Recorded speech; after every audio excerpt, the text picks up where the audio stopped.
अस्सलाम वालेकुम everyone, welcome to our YouTube channel Pak Canadian family. और हम आपको वेलकम करते हैं हमारी आज की फ़ाइनल एपिसोड में अटलांटिक कनाडा सीरीज़ की। लेकिन उससे पहले हमेशा की तरह हम आपको दिखाते हैं पिछली एपिसोड का एक छोटा सा रिकैप। तो सबसे पहले हम वो देखते हैं, उसके बाद फिर हम स्टार्ट करेंगे हमारी न्यू एपिसोड आज की। और ये वीडियो थोड़ी सी लंबी है, 23 मिनट की, बल्कि उससे भी ऊपर है। तो इसीलिए उम्मीद है कि आपको आज की वीडियो पसंद आएगी। तो एंड तक देखिएगा वीडियो को। और फिर से हम जो है, जिस तरह लास्ट एपिसोड में हमने थोड़ी सी बातें की थी पॉलिटिक्स पर, तो आज भी कुछ इसी तरीके से हम छोटी मोटी बातें कर लेंगे। उसके बाद फिर आपको दिखाएंगे कि कौन कौन सी जगहें हमने विज़िट की। तो इस तरह हमारे साथ रहिएगा, इंशाल्लाह आपको आज की वीडियो भी बेहद पसंद आएगी। तो अगर आपको वाकई में पसंद आए तो प्लीज़ हमारे चैनल को सब्सक्राइब कीजिएगा और वीडियो को लाइक और शेयर करना ना भूलिएगा। तो चलिए जी, स्टार्ट करते हैं एपिसोड नंबर 8।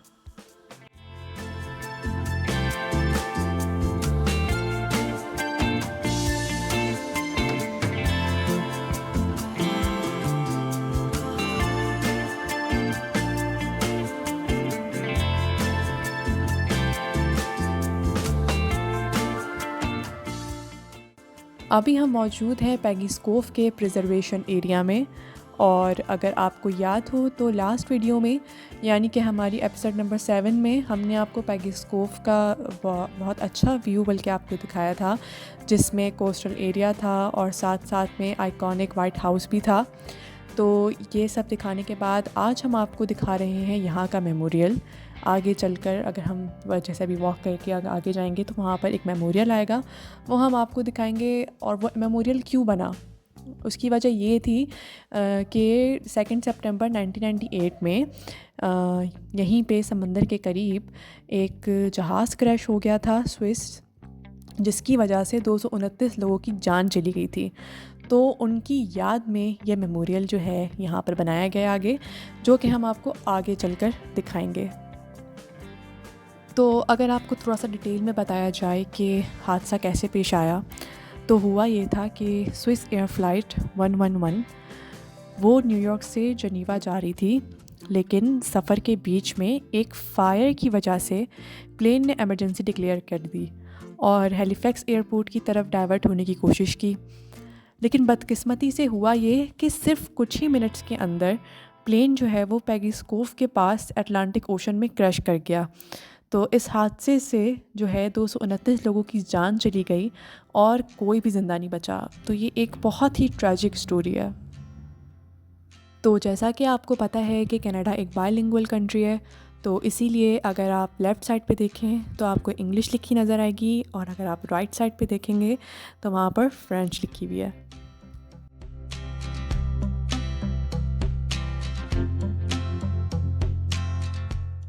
तो जाते जाते आपको आखिरी बार दिखा देते हैं, सामने अटलांटिक ओशन है और साथ में है अटैच्ड पैगी स्कोव एक विलेज है यहाँ। और आप देख सकते हैं कि बिल्कुल कितनी ग्रीनरी है यहाँ पर, जो कि इस जगह को और भी अट्रैक्टिव बनाती है। तो आई होप कि आपको ये जगह पसंद आई होगी। तो चलिए जी, नेक्स्ट जगह पर चलते हैं अब। तो अभी हम मौजूद हैं नोवा स्कॉशिया के टाउन में, ल्यूनेनबर्ग में। तो अगर आपको इसके बारे में हिस्ट्री बताई जाए तो अव्वल तो आपको यकीन नहीं आएगा। क्यों? क्योंकि आप देख सकते हैं कि यहाँ की जो घरों की कंडीशन है वो कितनी अच्छी है। तो अगर मैं आपको इसकी हिस्ट्री बताऊँ तो ये जगह तामीर की गई थी 1753 में, और ये जो सिटी है ये यूनेस्को हेरिटेज सिटी है। तो आप अंदाज़ा लगा लीजिए कि कितने पुराने घर हैं और इनको कितने अच्छे तरीके से मेंटेन करके रखा गया है कि लगेगा नहीं कि ये इतने पुराने, लगता है कि कुछ सालों पहले ही बनाए गए हैं। तो चलिए जी, यहाँ का वॉकिंग टूर जो है आप एंजॉय कीजिए और साथ साथ में कुछ मेरी बातें भी सुन लीजिए। लास्ट टाइम हमने बात की थी जस्टिन ट्रूडो के हवाले से। उन्होंने जो डिसीजंस पास्ट में लिए थे उसका क्या क्या जो है उसका अफ़ेक्ट हुआ आवाम पर और उनकी अपनी ही पार्टी मेंबर्स पर और पूरे कनाडा के हालात पर, तो उस पर हमने बात की थी। तो आज हम कनाडा की पॉलिटिक्स के बारे में ही बात करेंगे। तो आज बात करते हैं अमेरिका और कनाडा के दरमियान ट्रेड के मसाइल पर, जो कि दोनों ही मुल्कों के लिए बहुत अहमियत रखते हैं। तो सबसे पहले अगर बात की जाए अमेरिका की नई टैरिफ पॉलिसी पर, तो हमें पता है कि अमेरिकी सदर डोनाल्ड ट्रंप ने कहा है कि वो कनाडा से आने वाली चीज़ों पर 25% नए टैक्सेस लगाने का इरादा रखते हैं। ठीक है, तो ये फ़ैसला उन्होंने किया है। ये जो है फ़ैसला है वो लागू होगा 1 फ़रवरी 2025 से। तो इसका मकसद ये है कि वो कनाडा पर दबाव डालना चाह रहे हैं ताकि वो इल्लीगल इमिग्रेशन और ड्रग्स का जो इशू है वो कंट्रोल कर सकें। इसके जवाब में कनाडा की हुकूमत ने ये कहा है कि अगर अमेरिका ये न्यू टैक्सेस लगाता है तो वो भी जवाबी इक़दाम करेंगे। किस तरह? इस तरह कि कनाडा भी अमेरिका से आने वाली चीज़ों पर अपने टैक्सेस लगाने का सोच रहा है। अगर इकोनॉमिक असरात की बात की जाए जो कनाडा पर पड़ेंगे, कि अगर यूएस जो है वो कनाडा पर 25% टैक्सेस लगाता है तो इससे जो कनाडा की इकोनॉमी है इस पर बहुत बुरा असर पड़ सकता है। ठीक है, क्योंकि कनाडा की बहुत सी इंडस्ट्रीज़ जैसे कि ऑटोमोबाइल और एनर्जी सेक्टर जो हैं, जो अपनी प्रोडक्ट्स का जो बड़ा हिस्सा है वो अमेरिका को बेचती हैं, इससे जो है बहुत मुतासिर होंगी। तो एनालिस्ट का ये कहना है कि इससे कनाडा की जीडीपी में कमी और महंगाई में इजाफा हो सकता है।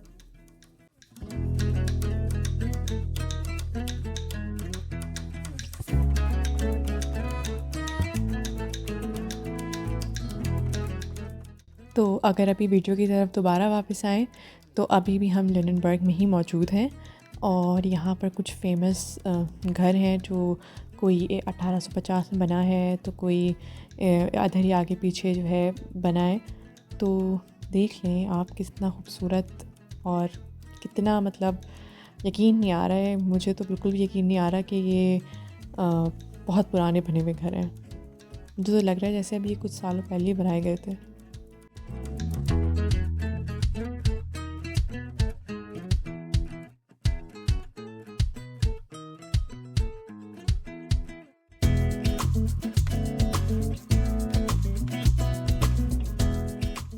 तो अभी हम जिस घर की तरफ बढ़ रहे हैं वो 1830 में बना है और किसी मिस्टर चार्ल्स नामी आदमी का है। तो आप अंदाज़ा लगा लें कि ये किस हद तक मेंटेन करके रखा गया है और वाकई बहुत खूबसूरत बिल्डिंग है ये।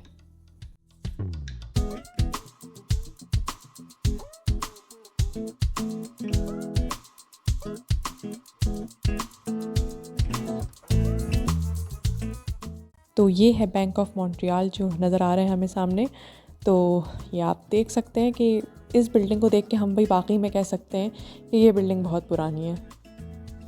हर बिल्डिंग पे इन्होंने रंग बिरंगे कलर्स किए हुए हैं, कहीं पिंक है तो कहीं येलो है तो कहीं ग्रीन है, तो काफ़ी कलरफुल सिटी है ये इस हवाले से। ये जो रंग बिरंगी बिल्डिंग्स आप अभी देख रहे हैं, पिंक, येलो और ग्रीन, तो ये जो है सारी जो है यूनेस्को वर्ल्ड हेरिटेज है।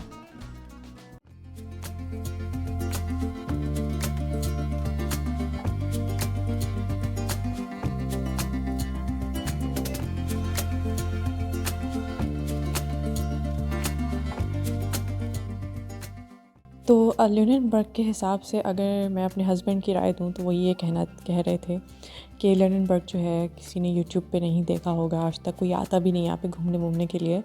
तो इट्स एन ऑनर कि हमारे इस यूट्यूब चैनल पर आप ये वीडियो जो है इस लिंडनबर्ग को आप एक्सप्लोर कर सकते हैं। तो उम्मीद है कि आप तक ये वीडियो पहुँच जाए, जो इस वीडियो को सर्च करना चाह रहे हो, लिंडनबर्ग को सर्च करना चाह रहे हो, तो आपको जो है ये वीडियो मिल जाए, आई होप।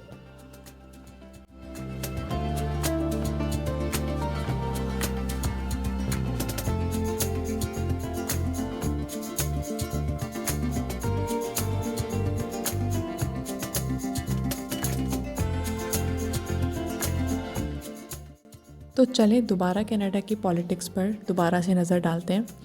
जैसा कि मैं बात कर चुकी हूँ जस्टिन ट्रूडो के इस्तीफ़ा की, जो वो दे चुके हैं 6 जनवरी 2025 को। तो अब क्वेश्चन ये है कि जो अगले प्राइम मिनिस्टर बनेंगे क्या वो कंजर्वेटिव पार्टी से होंगे? तो इसका जवाब देने से पहले या इस बारे में बात करने से पहले हमें ये समझना चाहिए कि डिफरेंस क्या है कंजर्वेटिव और लिबरल पार्टी के दरमियान। ज़्यादा डिफरेंस मैं नहीं बताऊंगी, थोड़ा सा डिफरेंस बता रही हूँ बिटवीन लिबरल पार्टी और कंजर्वेटिव पार्टी। तो जो लिबरल पार्टी होती है उसका ये है कि उनके जो प्रोग्राम्स होते हैं, सोशल और प्रोग्रेसिव पॉलिसीज़, उनको वो बहुत सपोर्ट करते हैं। अब सोशल प्रोग्राम्स और जो प्रोग्रेसिव पॉलिसीज़ होती हैं ना, उसमें आपके आ जाते हैं free health care, student aid और क्लाइमेट चेंज पॉलिसीज़। और जो कंजर्वेटिव पार्टी होती है वो ये चाहती है कि गवर्नमेंट का रोल कम हो और बिजनेसेस और इकॉनमी को ग्रो किया जाए।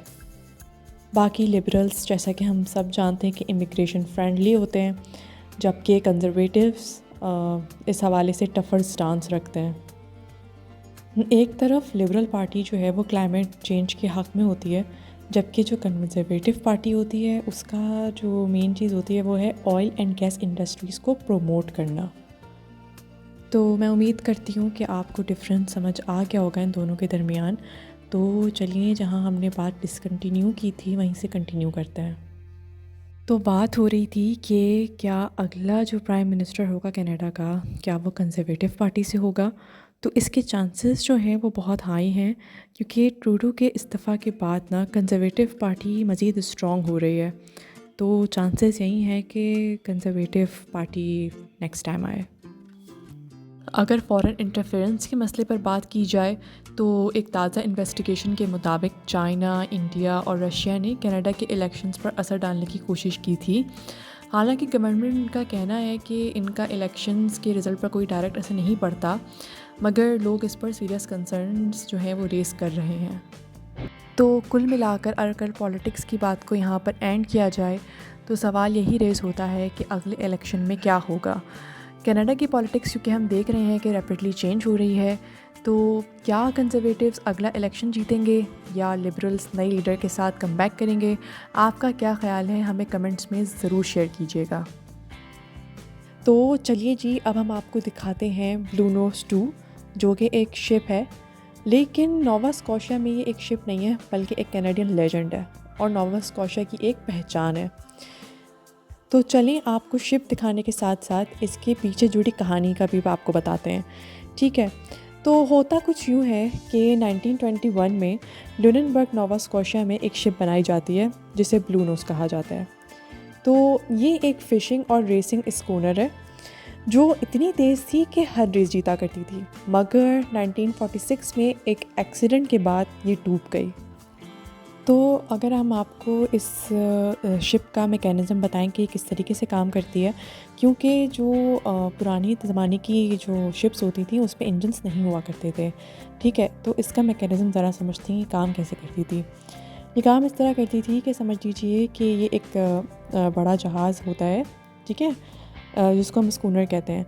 तो उसमें जो है हवा से जो है वो चलता है, ठीक है। तो इसमें जो क्या होता है कि 2 से ज़्यादा लंबी लकड़ियाँ होती हैं जिनको हम मास्ट कहते हैं, उन पर जो है बड़ी जो पादमान यानी कि सेल्स होती हैं ना, वो लगे होते हैं। तो जो क्या होता है कि सेल जो है वो हवा पकड़ती है और शिप को आगे ले जाती हैं, ठीक है। तो ये तेज़ और बहुत ही मज़बूत बने होते हैं, तो इस वजह से इन्हें पहले फ़िशिंग और रेसिंग के लिए यूज़ किया जाता था, लेकिन आज ब्लू नोज़ जो है वो एक स्कूनर है और वो आज भी जो है नोवा स्कॉशिया का फ़ख्र है। तो ख़ैर, मैंने आपको अब इसका मैकेनिज़्म बता दिया है एंड आई होप कि आपको मैकेनिज़्म समझ आया हो। तो अपनी कहानी की तरफ वापस आते हैं कि 1946 में जब इस जहाज़ का एक्सीडेंट हो जाता है, तो कनाडा ने जो है अपनी यानी कि इस शिप की लेगेसी को बरकरार रखने के लिए ब्लू नोज़ 2 बनाया 1963 में। तो ये जो है एक एग्जैक्ट रेप्लिका है जो आज भी नोवा स्कॉशिया का सेलिंग एम्बेसडर है। और आज भी जो है ये शिप जो है चलती है, जून से सितंबर तक ल्यूनेनबर्ग और हैलिफैक्स से सेल करती है। तो लोग इस पर सफ़र भी करते हैं और इसका डेक टूर भी ले सकते हैं। तो कभी अगर आप यहाँ पर विज़िट करें तो इस शिप को ज़रूर विज़िट कीजिएगा।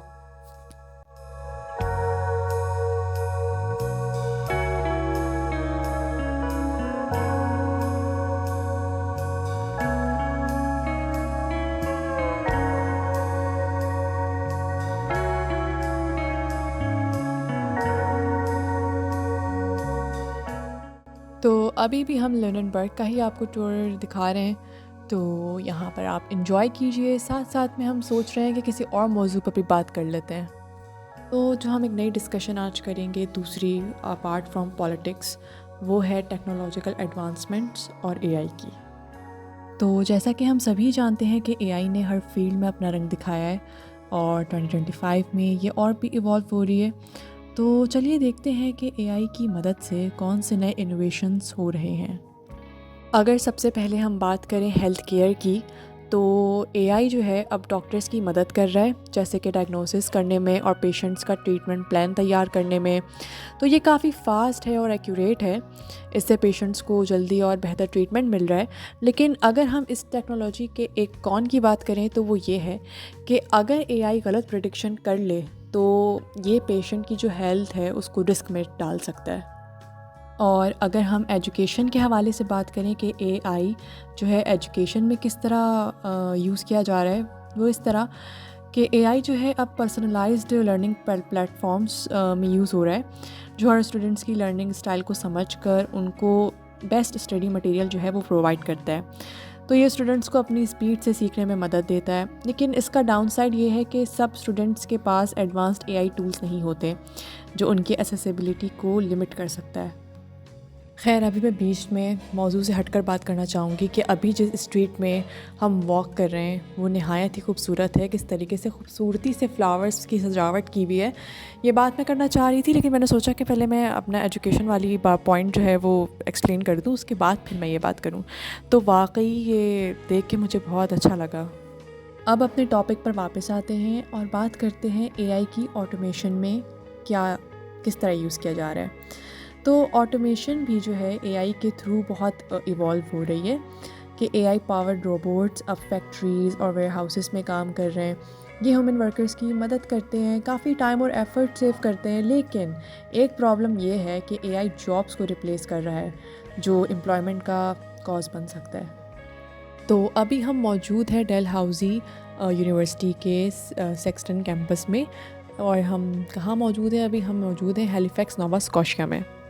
डेलहाउजी यूनिवर्सिटी जो है ये one of the top universities है कनाडा में, और अपने इंजीनियरिंग, लॉ, मेडिसिन और बिज़नेस जैसे एरियाज़ के लिए जो है ये मानी जाती है।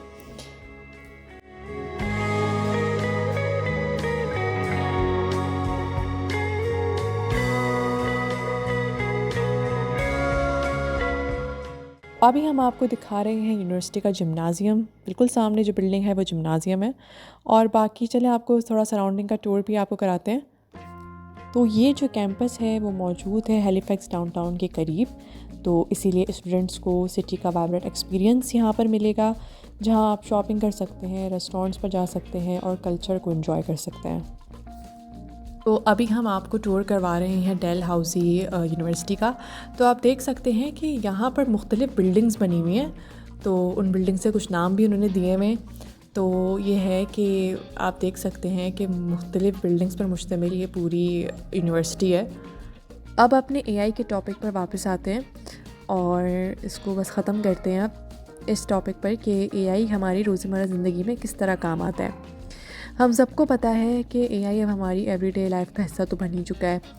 जैसे स्मार्ट होम्स में हम अपने फ़ोन्स, स्मार्ट स्पीकर्स और अप्लाइंसेस को एआई से कंट्रोल कर रहे हैं। तो ये डेली टास्क को ज़्यादा कन्वीनियंट तो बनाता है, लेकिन इससे प्राइवेसी कंसर्न्स भी रेज़ हो रहे हैं, क्योंकि एआई सिस्टम्स हमारे पर्सनल डेटा को एक्सेस करते हैं। तो ये बहुत ही ख़तरनाक बात है, और इतना मतलब इसके पॉजिटिव एस्पेक्ट्स भी और नेगेटिव एस्पेक्ट्स भी। लोग इसको पॉजिटिवली भी यूज़ करें और नेगेटिवली भी। तो ये हम पर डिपेंड करता है कि हम किस तरह एआई का यूज़ कर रहे हैं। तो उम्मीद है कि आपको ये एआई का टॉपिक जो डिस्कस हुआ है वो आपको अच्छा लगा हो। अगर अच्छा लगा हो तो बताइएगा कमेंट सेक्शन में। तो इस तरह फिर आगे इस पर तफसील से फ्यूचर में अगर वीडियो बने तो फिर इसमें तफसील से बात की जाएगी इंशाल्लाह, अगर मौका मिला तो ये है कुल मिलाकर सारी बात। और इसका कंक्लूजन यही है, मैं आपको बता चुकी हूँ कि हम पर ही टोटली डिपेंड करता है कि हम एक ऐप को, किसी भी ऐप को या फिर किसी भी एआई टूल को किस तरह इसे यूज़ कर रहे हैं। तो ये सारी बात है। तो उम्मीद है कि आपको अच्छा लगा होगा आज का पूरी जो सेशन है, पूरी जो वीडियो हमने बनाई है। अभी भी थोड़ी सी बाकी है, लेकिन उम्मीद है कि आपको ये पसंद आई होगी वीडियो। तो हम अगर पसंद आई है तो प्लीज़ हमारे चैनल को सब्सक्राइब ज़रूर कीजिएगा और वीडियो को लाइक और शेयर भी कीजिएगा।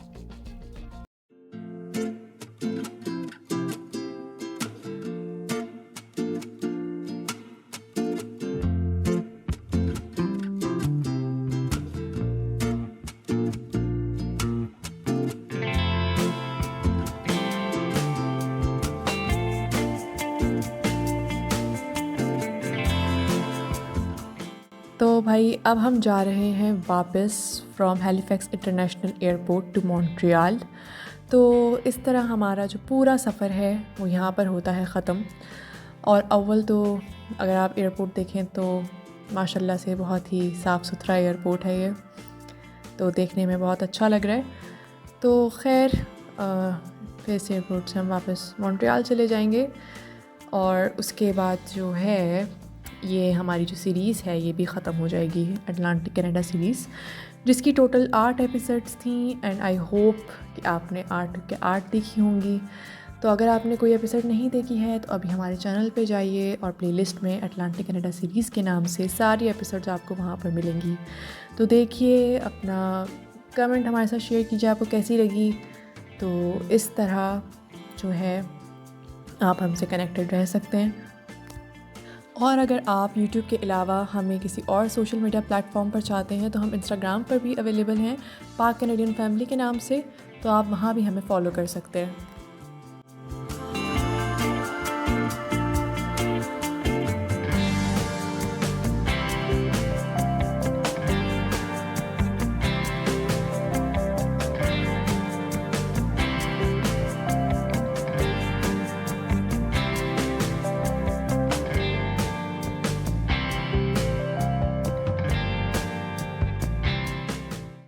तो ये है हैलिफैक्स एयरपोर्ट का फूड कोर्ट एरिया।